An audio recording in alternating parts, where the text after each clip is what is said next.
just one predator. The case of Jeffrey Epstein exposed something far darker, a global culture of protection for the powerful while the children were abused, silenced, and disregarded. And the most disturbing part, we still don't know the full truth. Tonight, we're not whispering about it, confronting it.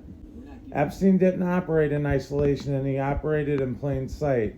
He socialized with presidents, billionaires, academics, international elites. His private jet logs, his Manhattan mansion, his private island, these weren't secrets. They were symbols of access and of influence and of protection. His associate Ghislaine Maxwell was convicted for helping recruit and groom underage girls. That conviction proved this wasn't rumor. It wasn't conspiracy, and it wasn't organized exploitation. And yet in 2008, Epstein received a controversial non-prosecution agreement that shielded not only him but potential co-conspirators. Let that sink in for a minute.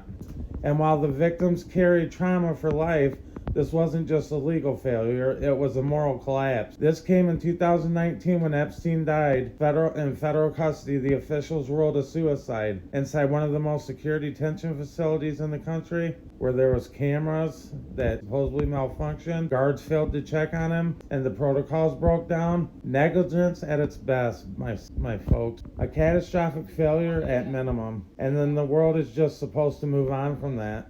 No.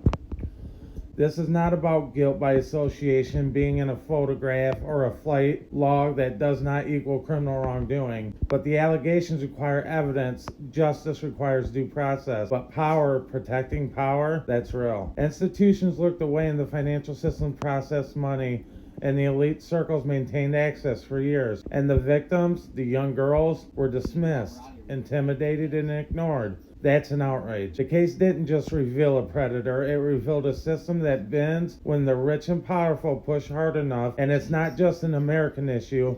Epstein's network touched multiple countries.